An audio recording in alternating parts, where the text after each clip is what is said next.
ఈరోజు వంగవీటి మోహన్ రంగా గారి 37వ వర్ధంతి సందర్భంగా మన పురుషోత్తమ రోడ్డు సమావేశమైన పెద్దలకి కార్యకర్తలకి అందరికీ కూడా ముందుగా నమస్కారాంజలి. మరి వంగవీటి మోహన్ రంగా గారు ఏది అట్టడుగు స్థాయి నుంచి ఏది కాలేజీ రాజకీయాల నుంచి కూడా ఏది పేద ప్రజలకు ఏదో చేయాలనే తపనతోటి వచ్చిన నాయకుడు. మరి ఆయన కార్పొరేటర్ స్థాయి నుంచి మరి అంచెలంచెలుగా ఎదుగుతూ ఏది ఆంధ్ర రాష్ట్రం మొత్తం నలుమూలలో కూడా పేద బడుగు బలహీన వర్గాలకి ఎంతో మేలు చేశారు.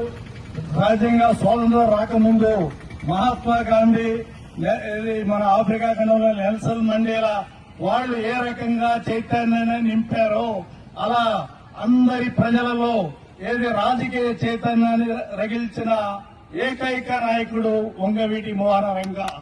అతను స్ఫూర్తితోనే యువకులు ఏది అన్ని కులాల వాళ్ళకి ఆయన అందుకనే ఆ రోజు రంగారాడు పెట్టమన్నాడు.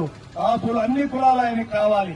ఆ రకంగా ఆయన రాజకీయంగా ఈ రోజు కూడా ఆయన పుట్టక ముందు ఆయన చనిపోక ముందు చనిపోయిన తర్వాత పుట్టిన వాళ్ళు కూడా ఇలా రంగా అభిమానులుగా ఆయన్ని స్ఫూర్తిగా తీసుకొని రాజకీయంగా ఎంతో మందికి రాజకీయ ఉపాధి కల్పించాడు. ఆ రోజు ఆయన కార్యకర్తలు కూడా ఎమ్మెల్యేలు మంత్రులు ఎంతో